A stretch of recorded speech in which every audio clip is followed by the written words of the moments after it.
একবার শুরু করলাম কেটে গেল। লাইভ করছিলাম।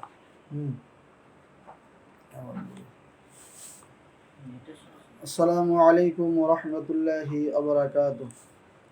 জি, সবার কাছে দুঃখ প্রকাশ করছি যে লাইভটি শুরু হওয়ার পরে নেটওয়ার্কের সমস্যা থাকার কারণে আবার কেটে গেছে, আবার শুরু করছি।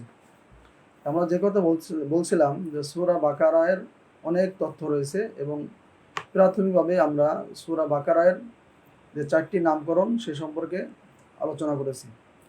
এরপরে আমরা যদি দেখি সূরা বাকারার নাজিলের ধারাবাহিকতা এবং কখন নাজিল হয়েছে এ সম্পর্কে হযরত আব্দুল্লাহ ইবনে মাসউদ রাদিয়াল্লাহু তাআলা আনহু থেকে বর্ণিত, তিনি বলেন যে ডানে বাইতুল্লাহ এবং বামে মিনা রেখে বাতনে ওয়াদি থেকে রাসূল সাল্লাল্লাহু আলাইহি ওয়াসাল্লাম যখন শয়তানকে পাথর নিক্ষেপ করেছিলেন তখন এই সূরা বাকারা নাজিল হয়। আর যদি আমরা নাজিলের ধারাবাহিকতা দেখি তাহলে এই সূরা নাজিলের ধারাবাহিকতায় সিরিয়াল হচ্ছে 87তম, মানে 87তম সূরা হিসাবে এটি নাজিল হয়েছে। এর আগে সূরা মুতাফফিফিন, যেটাকে আমরা বলি ওয়াইলুল লিল মুতাফফিফিন, এই সূরা নাজিল হয়েছে এর আগে, মানে এটা হলো 86তম, এবং এর পরে নাজিল হয়েছে সূরা আনফাল। তাহলে আমরা নাজিলের ধারাবাহিকতায় দেখলাম যে এটা হচ্ছে 87তম সূরা এবং এর আগে নাজিল হয়েছে সূরা মুতাফফিফিন এবং পরে নাজিল হয়েছে সূরা আনফাল। এরপরে আমরা যদি দেখি বর্তমান কোরআন অনুযায়ী এই সূরা বাকারা এর বিন্যাস, এটা কততম বর্তমান আধুনিক যুগের এবং সব দেশে যে বর্তমান যে কোরআন আছে এই কোরআন অনুযায়ী, হাফিজি কোরআন অনুযায়ী এটা হচ্ছে পবিত্র কোরআনের দ্বিতীয় সূরা। এর আগে সূরা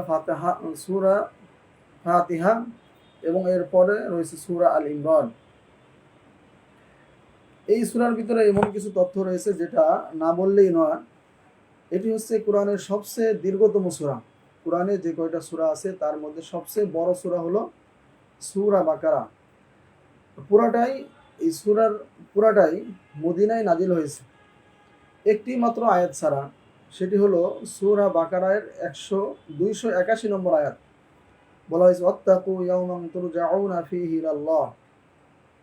এই আয়াতটি ছাড়া বাকি সব আয়াত মদিনায় নাজিল হয়েছে এবং এটি আসমান থেকে নাজিলকৃত বলা হয়েছে, যেটি মদিনা ছাড়া অন্য জায়গায় নাজিল হয়েছে। বলা হয়েছে এটা আসমান থেকে সর্বশেষ নাজিলকৃত আয়াত এবং যা বিদায় হজের সময় মিনায় কুরবানির দিন নাজিল হয়েছে। এই সূরা বাকারা এর আয়াত সংখ্যা যদি আমরা দেখি তাহলে আয়াত সংখ্যা হলো 286টি এবং আমরা যে পারাক্রমিক ধারা অনুযায়ী যদি এই সূরা বাকারার দীর্ঘসূত্রতা দেখি তাহলে এটি 1 থেকে 3 পারা, মানে 1 পারা শেষ হয়েছে, 2 পারা শেষ হয়েছে এবং 3 পারার হাফ পারা, মানে অর্ধেক পর্যন্ত এই সূরা বাকারা চলে গেছে। এরপর যদি দেখি এই সূরা বাকারার রুকু সংখ্যা হলো 40টি, এতে 40টি রুকু রয়েছে আর শব্দের সংখ্যা হলো 6221টি এবং এই সূরা বাকারার মধ্যে অক্ষরের সংখ্যা হলো 25,500টি অক্ষর এই সূরা বাকারার মধ্যে রয়েছে। এরপরে সূরা বাকারার যে তথ্যটি আমরা জানব সেটি হলো এই সূরার শুরু এবং শেষের সম্পর্ক। সূরার শুরু এবং শেষের সম্পর্ক কি? সূরা বাকারার শুরুতে খাঁটি মুমিন, একজন খাঁটি ইমানদার কেমনে হওয়া যাবে সেই গুণাবলী, সেই ইমান আনে সেই ব্যক্তি যে গায়েবের প্রতি বিশ্বাস রাখে। অর্থাৎ গায়েবের প্রতি যদি কোনো ব্যক্তি বিশ্বাস রাখে, পরকাল, আদালত, আখিরাত, পুলসিরাত, কিয়ামত, তাহলে এই বিষয় সূরা বাকারার শুরুতে বলা হয়েছে। আর সবার শেষে বলা হয়েছে সেই অদৃশ্য বিষয়গুলো কি কি তা স্পষ্টভাবে শেষের দিকে উল্লেখ করা হয়েছে।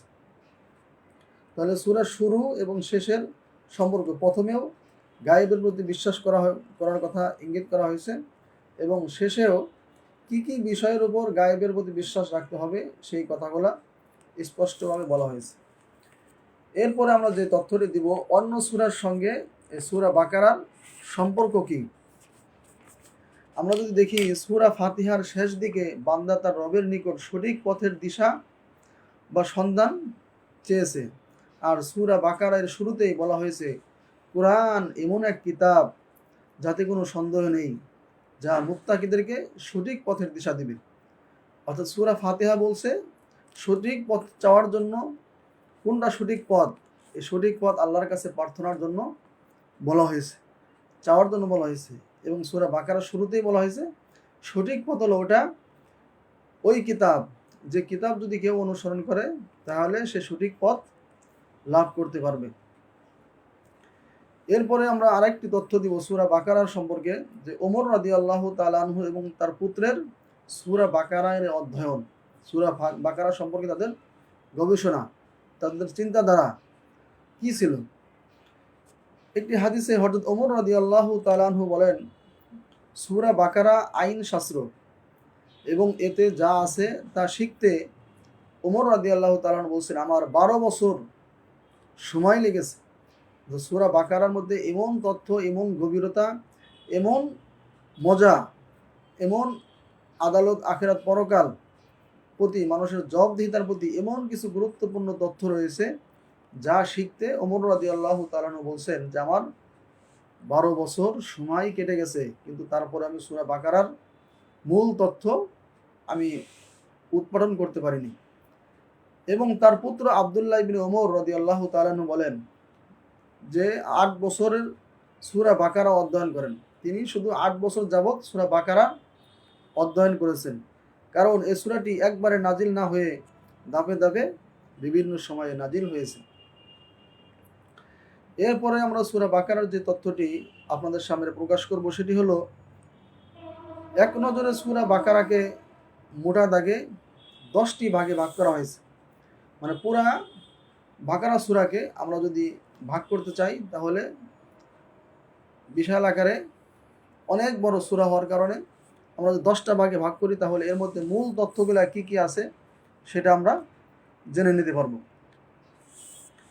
এক নম্বর যে বিষয়টি বলা হয়েছে এটা হচ্ছে মুত্তাকিদের গুণাবলী এবং কাফের মুনাফিকদের বৈশিষ্ট্যের কথা বলা হয়েছে।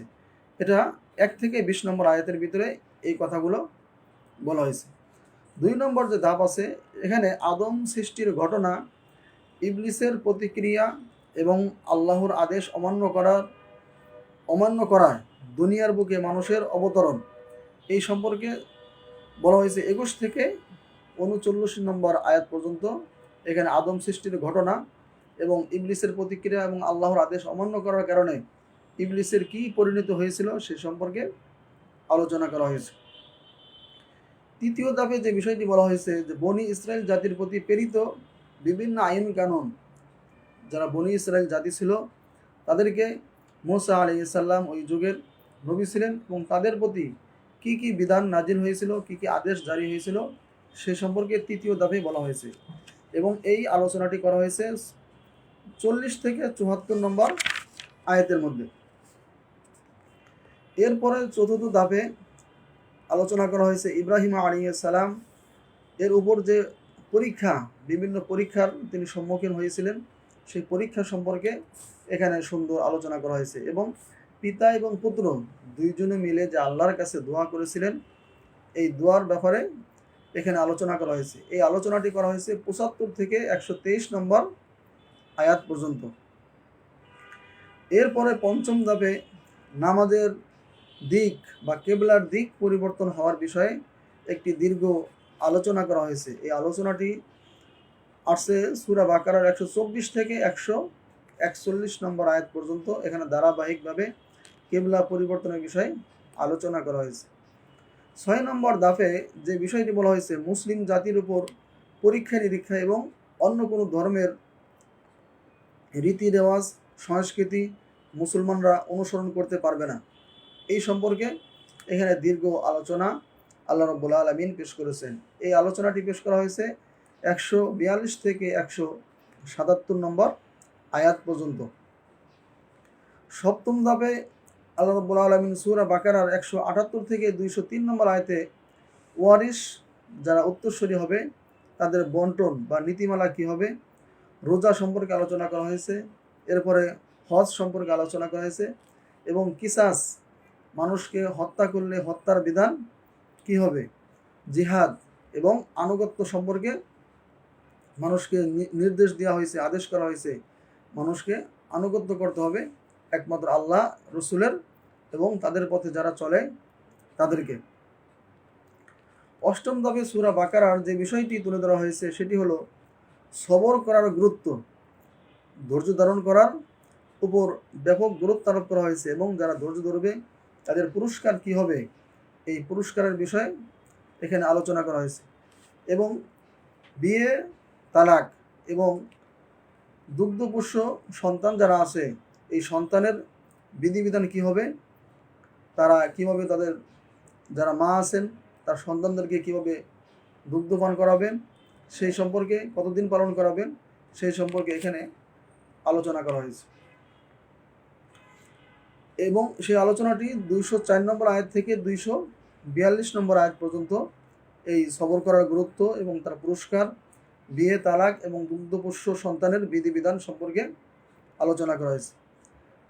9 নম্বর ধাপে যে বিষয়টি বলা হয়েছে দান সৎকার করার ইসলামী আদব, আমি যে দান করব আল্লাহর পথে কীভাবে দান করব এই দানের বিষয়ে এখানে গুরুত্ব এবং মৃত্যু পরবর্তী জীবন থেকে উত্থান এবং আমাদের এই দুনিয়া থেকে চলে যেতে হবে, এই দুনিয়া থেকে চলে যাওয়ার পরে আবার পরকালে কবর থেকে আবার উঠাবেন, এই উঠানোর পরে আমাদের কি হবে না হবে, যারা ভালো কাজ করবে যারা খারাপ কাজ করবে উভয়ের শাস্তি বা নীতিমালা কি হবে সেই সম্পর্কে সূরা বাকারার 243 থেকে 274 নম্বর আয়াত পর্যন্ত দীর্ঘ আলোচনা করা হয়েছে।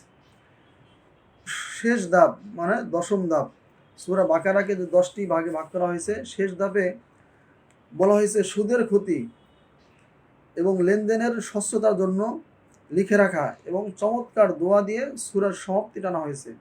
এই বিষয়টি 275 নম্বর আয়াত থেকে 286 নম্বর আয়াত পর্যন্ত সুন্দরভাবে মানুষের আমাদের দৈনন্দিন জীবনে লেনদেন কীরকম হবে, আমরা কিভাবে লেনদেন করব, যদি লেনদেন করি তাহলে আমাদের সাথে সাথে আল্লাহর বিধান হলো লিখে রাখা এবং সাক্ষী রাখা।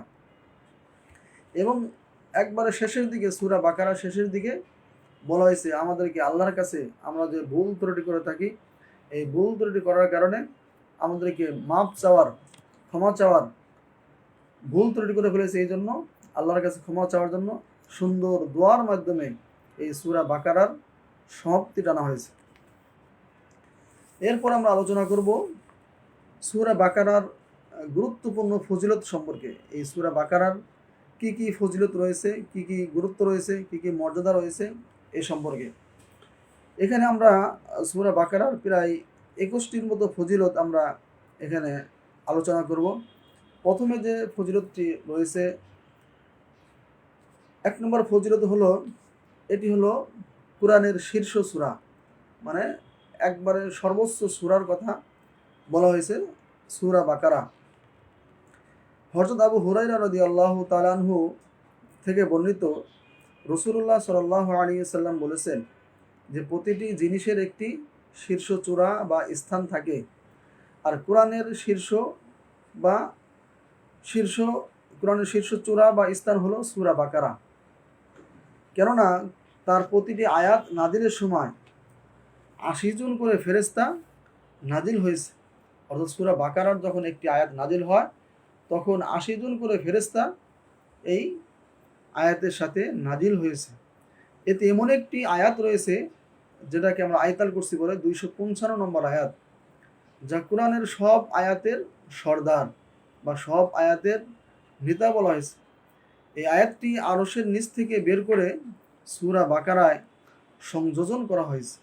এটা তিরমিজি এবং ইমাম আহমদ এই দুইজনে মিলে এই হাদিসটি বর্ণনা করেছেন। অর্থাৎ সূরা বাকারা হলো কোরআনের সর্বোচ্চ সূরা, শীর্ষস্থানীয় সূরা, এবং এই সূরার যে কোনো একটি আয়াত যখন নাজিল হয়েছে, নাজিল হওয়ার সময় 80 জন করে ফেরেশতা তার আয়াতের সাথে নাজিল হয়েছে, তাহলে এর গুরুত্ব আমরা উপলব্ধি করতে পারি। 2 নম্বর ফজিলত হলো সূরা বাকারা হলো শয়তান বা জাদু তাড়ানোর দোয়া, তাড়ানোর সূরা। আবু হুরায়রা রাদিয়াল্লাহু তাআলা আনহু থেকে বর্ণিত যে রাসূল সাল্লাল্লাহু আলাইহি ওয়াসাল্লাম বলেন, তোমরা তোমাদের ঘরকে কবর বানিও না। অর্থাৎ ঘরকে কবর বানাতে আল্লাহ রসুল নিষেধ করেছেন। নিশ্চয় যে ঘরে সূরা বাকারা তেলাওয়াত করা হয় সেই ঘরে শয়তান প্রবেশ করতে পারে না। 2 নম্বর ফজিলত খুবই গুরুত্বপূর্ণ। যে ঘরে সূরা বাকারা তেলাওয়াত করা হবে সেই ঘরে কখনো শয়তান প্রবেশ করতে পারবে না। আনাস বিন মালিক ও আব্দুল্লাহ ইবনে মাসউদ রাদিয়াল্লাহু তাআলা আনহু থেকে বর্ণিত, রাসূল সাল্লাল্লাহু আলাইহি ওয়াসাল্লাম বলেছেন, যেই ঘরে সূরা বাকারা তেলাওয়াত করা হয়, শয়তান যদি কোনো ঘরে সূরা বাকারার তেলাওয়াত শুনতে পায়, অবশ্যই সেই ঘর থেকে শয়তান হাওয়া ছাড়তে ছাড়তে পালিয়ে যায়। সেই ঘরে শয়তান কখনো আসতে পারে না। অর্থাৎ যেই ঘরের ভিতরে সূরা বাকারার তেলাওয়াত শয়তান শুনে, সেখান থেকে যতদূর সম্ভব, যত তাড়াতাড়ি সম্ভব দ্রুত সেখান থেকে সে শয়তান বেরিয়ে যায়। এই জন্য তাহলে এখান থেকে আমাদের শিক্ষা হলো, আমাদের দৈনন্দিন জীবনে সূরা বাকারার তেলাওয়াত আমাদের ঘরে করা দরকার। যে ঘরে শয়তান, তাহলে সেই ঘরে কখনো শয়তান প্রবেশ করতে পারবে না, সেই ঘরে শয়তান কখনো থাকতে পারবে না। তাহলে আমাদের কাজ হলো প্রতিদিন সূরা বাকারার কিছু আয়াত, কমপক্ষে 10 আয়াত আমরা তেলাওয়াত করব, তাহলে সেই ঘরে শয়তান কখনো থাকতে পারবে না।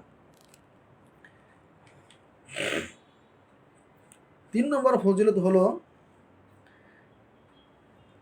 এই সূরার ভিতরে এমন 10টি আয়াত রয়েছে যে 10টি আয়াতের ফজিলত অনেক বেশি। সেটা বলা হয়েছে হযরত আব্দুল্লাহ ইবনে মাসউদ রাদিয়াল্লাহু তাআলা আনহু থেকে বর্ণিত। তিনি বলেন, যে ব্যক্তি রাত্রে সূরা বাকারা এর 10টি আয়াত তেলাওয়াত করবে, সেই ঘরে রাতে আর শয়তান প্রবেশ করবে না। অর্থাৎ দিনে এবং রাতে কেউ যদি সূরা বাকারার এই 10টি আয়াত তেলাওয়াত করে, তাহলে ওই ঘরে কখনো শয়তান প্রবেশ করতে পারবে না। সেই 10টি আয়াত আমাদের কাজ হলো, এই 10টি আয়াত যাদের মুখস্থ নাই, কমপক্ষে এই 10টি আয়াত মুখস্থ করে নেওয়া। যদি মুখস্থ করে রাখি, তাহলে শোয়ার সময় হোক, অথবা সকালে হোক, অথবা বিকালে হোক, যে কোনো সময় আমরা পড়ে নিতে পারি। সেই 10টি আয়াত হলো, একবারে শুরু থেকে প্রথম 1 আয়াত থেকে 4 আয়াত পর্যন্ত। এরপরে বলা হয়েছে 255 নম্বর আয়াত, যেটা আয়াতুল কুরসি থেকে, আয়াতুল কুরসি এবং এর পরের আরো 2 আয়াত। এই গেল প্রথমে 1 থেকে 4 আয়াত, আর এখানে গেল 3 আয়াত। তাহলে হলো, আর এরপরে বলা হয়েছে 284 নম্বর আয়াত থেকে 286 নম্বর আয়াত, শেষের 3 আয়াত। প্রথমে 4 আয়াত, এরপরে 3 আয়াত, এরপরে 3 আয়াত, এই মোট 10 আয়াত। এই 10 আয়াত কেউ যদি তেলাওয়াত করে, তাহলে দিনে এবং রাতে, তাহলে ওই ঘরে কখনো শয়তান প্রবেশ করতে পারবে না। এই জন্য আমাদের উচিত হলো কমপক্ষে এই 10টি আয়াত মুখস্থ করে নেওয়া। এবং আরও বলা হয়েছে, এই 10 আয়াত পরে পাগলকে যদি ফু দেওয়া হয়, তাহলে পাগল ভালো হয়ে যায়। যদি কেউ দিনে রাতে এই 10 আয়াত পাঠ করে, তাহলে শয়তান, আমরা যেটা বলেছি, ওই ঘরে প্রবেশ করে না।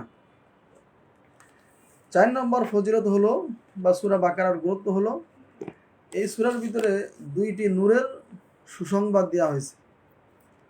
2টি সুসংবাদ, সেই নূরের সুসংবাদ হলো, এখানে বলা হয়েছে হযরত ইবনে আব্বাস রাদিয়াল্লাহু তাআলা আনহু তিনি বলেন, যখন জিবরিল আলাইহিস সালাতু ওয়াস সালাম রাসূলের নিকট বসা ছিলেন, তখন জিবরিল আলাইহিস সালামের উপরে, জিবরিল আলাইহিস সালাম উপরের দিকে থেকে একটি আওয়াজ শুনতে পেলেন। আর তিনি রাসূল সাল্লাল্লাহু আলাইহি সাল্লামের কাছে যখন বসা ছিলেন, তখন উপর দিক থেকে একটি আওয়াজ তিনি শুনতে পেলেন। ফলে তিনি মাথা উপরের দিকে উঠালেন এবং বললেন, এটা আসমানের দিকের একটি দরজা, যা আজকে খোলা হয়েছে, এর আগে কখনো খোলা হয়নি। এরপর সেখান থেকে একজন ফেরেশতা অবতরণ করলেন। অতঃপর জিবরিল আলাইহিস সালাতু ওয়াস সালাম বললেন, এই ফেরেশতা আজকের আগে আর কখনো জমিনে অবতরণ করেনি। ফেরেশতা সালাম দিয়ে বললেন, আপনি 2টি নূরের সুসংবাদ গ্রহণ করুন, যা আপনার আগে আর কোনো নবীকে দেওয়া হয়নি। একটি সুসংবাদ হলো সূরা ফাতিহা, যেটাকে আমরা উম্মুল কোরআন বলে থাকি এবং সকল রোগের শিফা হিসেবে বিবেচনা করি। আরেকটি হলো সূরা বাকারা, অর্থাৎ সূরা বাকারা এবং সূরা ফাতিহা, এই দুটি হলো দুটি নূরের সুসংবাদ। এই দুটি সূরা যদি কেউ নিজের জীবনে আমল করে, পালন করে, তাহলে এই সূরা এমন একজন ফেরেশতা নিয়ে নাজিল হয়েছেন যেটা অন্য কোনো ফেরেশতা এর আগে কোনো নবী রাসূলকে দান করেননি। 5 নম্বর ফজিলত হলো আরশের ভান্ডার থেকে এই সূরাকে দান করা হয়েছে। অর্থাৎ সূরা বাকারা এমন একটি সূরা যেটাকে আরশের নিচের ভান্ডার থেকে সরাসরি রাসূল সাল্লাল্লাহু আলাইহি সাল্লামকে দান করা হয়েছে। যদি আমরা দেখি হযরত আবু যর রাদিয়াল্লাহু তাআলা আনহু থেকে বর্ণিত, রাসূল সাল্লাল্লাহু আলাইহি সাল্লাম বলেছেন, নিশ্চয় আল্লাহ সূরা বাকারাকে এমন দুটি আয়াতের মাধ্যমে শেষ করেছেন যা আমাকে তার আরশের নিচের ভান্ডার থেকে দান করা হয়েছে। সুতরাং এই দুটি আয়াত তোমরা নিজেরা শিখো এবং তোমাদের স্ত্রী সন্তানদের শিখাও, কেননা এই দুটি আয়াত হলো দোয়া, দুরূদ এবং কুরআন। অর্থাৎ এই দুটি আয়াতকে আল্লাহ রাব্বুল আলামিন আরশের নিচের ভান্ডার থেকে দান করা হয়েছে এবং এই দুটি আয়াতের মাধ্যমে মানুষের দোয়া, দুরূদ শিখার ব্যবস্থা করে দেওয়া হয়েছে। 6 নম্বর ফজিলত হলো 3 দিন না পড়লে শয়তান আসে। এখানে একটা গুরুত্বপূর্ণ তথ্য রয়েছে। কোনো ব্যক্তি যদি কোনো ঘরে, কোনো বাসায় 3 দিন সূরা বাকারার কিছু অংশ পাঠ না করে, তাহলে সেই ঘরে শয়তান প্রবেশের আশঙ্কা রয়ে যায়। সে কথাই হযরত নোমান ইবনে বশির রাদিয়াল্লাহু তাআলা আনহু থেকে বর্ণিত, রাসূলুল্লাহ সাল্লাল্লাহু আলাইহি সাল্লাম বলেছেন, নিশ্চয় আল্লাহ জমিন ও আসমান সৃষ্টির 2000 বছর আগে একটি কিতাব লিপিবদ্ধ করেছেন। তার থেকে দুটি আয়াত সূরা বাকারা এর মাধ্যমে শেষ করেছেন। যে ঘরে 3 দিন সূরা বাকারা পড়া হয় না, শয়তান সেই ঘরের নিকটবর্তী হয়ে যায়। অর্থাৎ যে ঘরে ওই ঘরে শয়তান সহজে প্রবেশ করার জন্য ঘরের নিকটবর্তী চলে আসে, যেই ঘরে সূরা বাকারার শেষ দুটি আয়াতও পড়া হয় না। অর্থাৎ কমপক্ষে শেষ দুটি আয়াতও যদি পড়া হয়, তাহলে ওই ঘরে শয়তান আসতে পারবে না। এবং শয়তান তাড়ানোর অন্যতম একটি সূরা হলো সূরা বাকারা। 7 নম্বর ফজিলত হলো এই সূরার ভিতরে অনেক আদেশ, নিষেধ, সুসংবাদমূলক সূরা কথা বলা হয়েছে। সূরা বাকারার মধ্যে প্রায় 1000 আদেশ, 1000 নিষেধ, 1000 হিকমত এবং 1000 সংবাদ রয়েছে। 67 থেকে 63 নম্বর আয়াত পর্যন্ত একটি গাভী জবাই করার আদেশ করা হয়েছে বনি ইসরাইলকে। সেই হিসাবে এই সূরার নাম সূরা বাকারা, আমরা যেটা প্রথম দিকেই আলোচনা করেছি। এরপরে সূরা বাকারার অন্যতম আরেকটি ফজিলত হলো বরকত লাভের সূরা। এই সূরা যদি কেউ তেলাওয়াত করে, পড়ে, অধ্যয়ন করে, তাহলে আল্লাহ রাব্বুল আলামিন তাকে তার মধ্যে বরকত দান করবেন। রাসূলুল্লাহ সাল্লাল্লাহু আলাইহি সাল্লাম বলেছেন, তোমরা বেশি বেশি করে সূরা বাকারা পাঠ করো, কারণ এই সূরা পাঠ করলে বরকত লাভ হয় এবং পাঠ না করলে অনুতাপ ও দুর্ভাগ্যের বিষয় হয়। অর্থাৎ কোনো ব্যক্তি যদি সূরা বাকারা পাঠ করে, তার জন্য তার সংসারে হোক, তার ব্যবসায় হোক, তার বাড়িতে হোক, সব ক্ষেত্রে সে বরকত লাভ করতে পারে। এবং কেউ যদি না পড়ে, তাহলে তার জন্য দুর্ভাগ্য এবং হতাশার কারণ হয়ে থাকে। এই জন্য আমাদের উচিত হলো আমরা কমপক্ষে 10টি আয়াত যেন, একবার যদি না পারি তাহলে সর্বশেষ 2টি আয়াত, সূরা বাকারার শেষ 2টি আয়াত যেন আমরা তেলাওয়াত করতে পারি। যে ব্যক্তি সূরা বাকারা পাঠ করে, কোনো জাদুকরের জাদু কখনো তার উপর প্রভাব ফেলতে পারে না। বুখারী শরীফে এই হাদিসটি আসছে।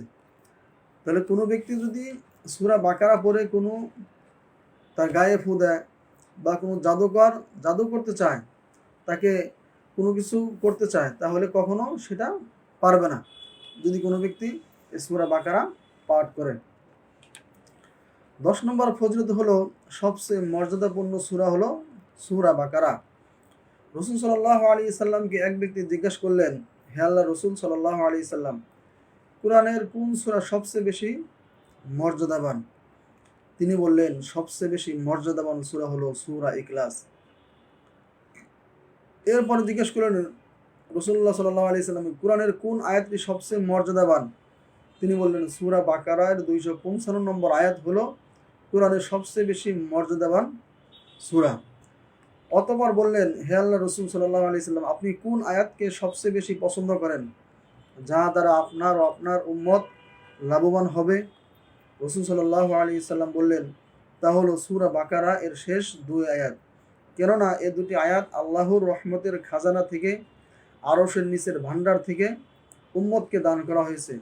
এই 2 আয়াতের মধ্যে দুনিয়া ও আখিরাতের কোনো ভালো কাজকে বাদ দেওয়া হয়নি। অর্থাৎ শেষ যে 2টি আয়াত, এই 2 আয়াতের মধ্যে দুনিয়া আখিরাতে যত কল্যাণ আছে সব কল্যাণ এই 2 আয়াতের মধ্যে আল্লাহ রাব্বুল আলামিন বরকত দিয়ে দিয়েছেন।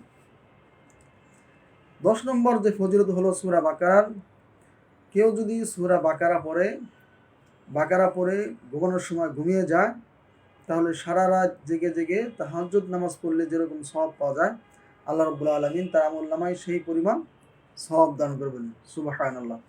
একথা বলা হয়েছে যে রাতের বেলা ঘুমানোর পূর্বে সূরা বাকারার শেষ 2 আয়াত পাঠ করলে সারা রাত তাহাজ্জুদ নামাজের সওয়াব পাওয়া যায়।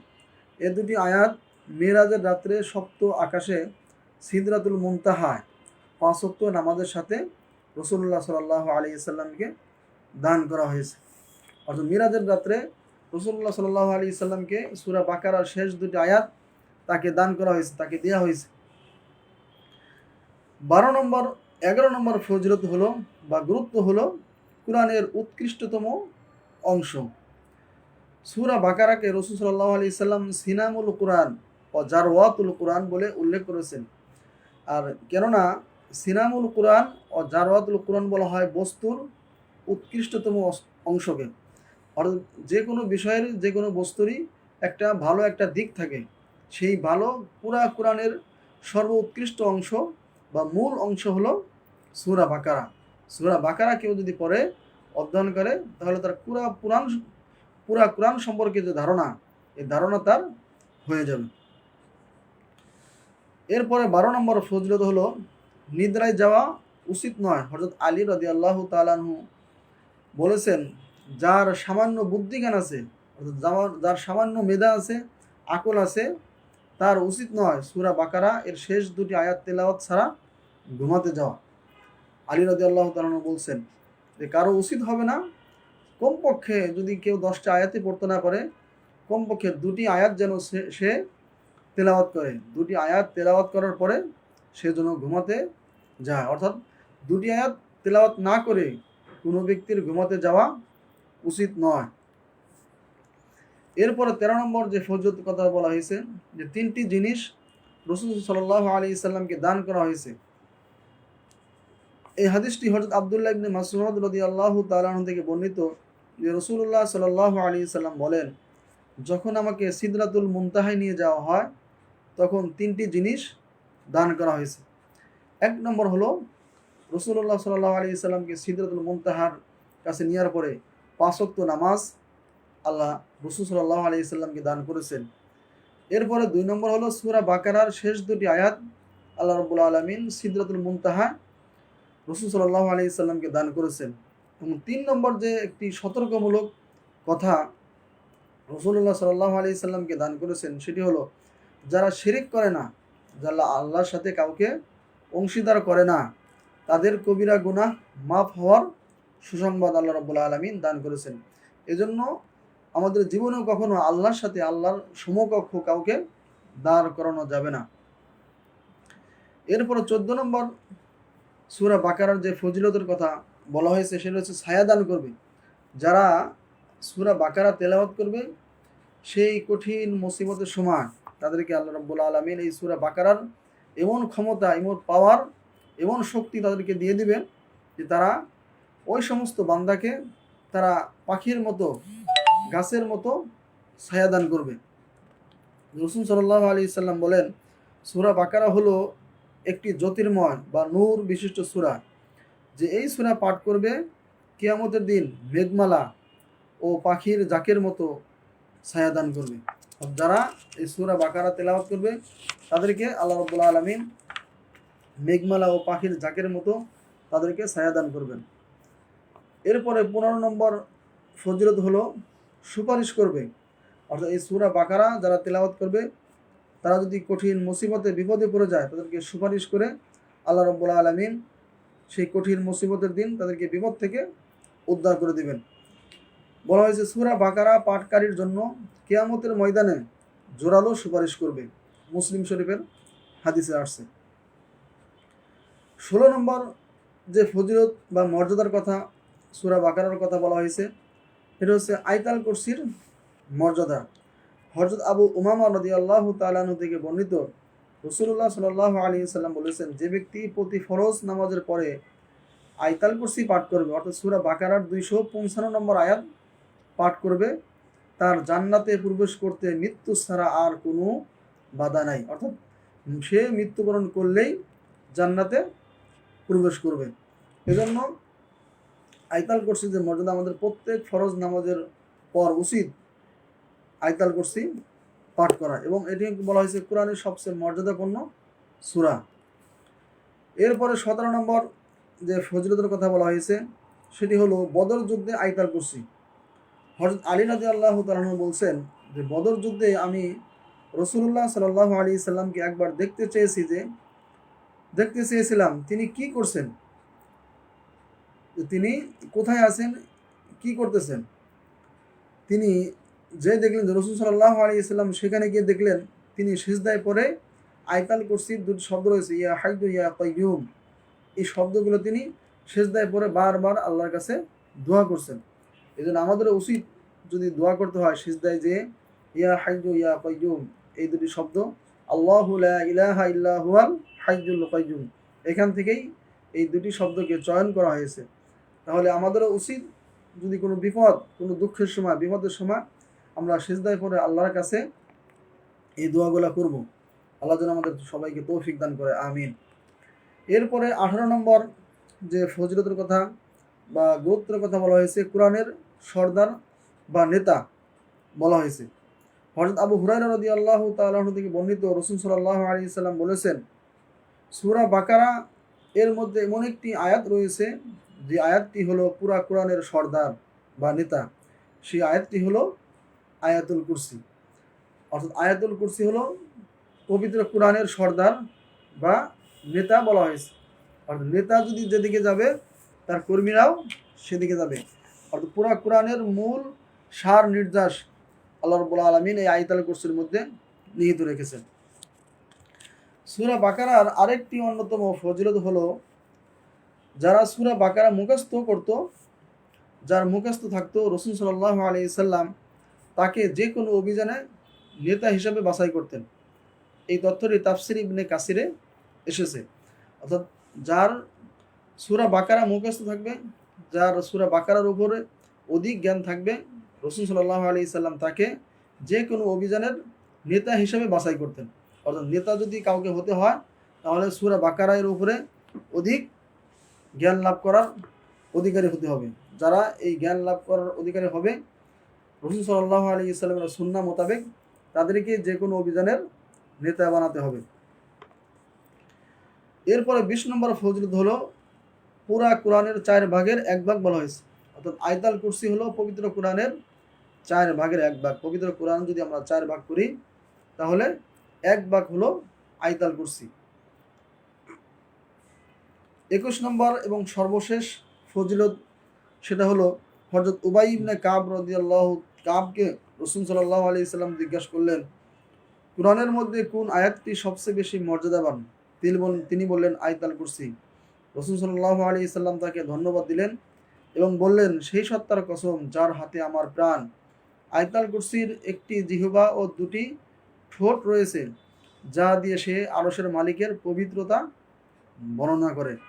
আয়াতুল কুরসির একটি ঠোঁট, দুটি ঠোঁট এর একটি জিহ্বা রয়েছে। অর্থাৎ আয়াতুল কুরসিও আল্লাহর পবিত্রতা, আল্লাহর গুণাগুণ সে বর্ণনা করে।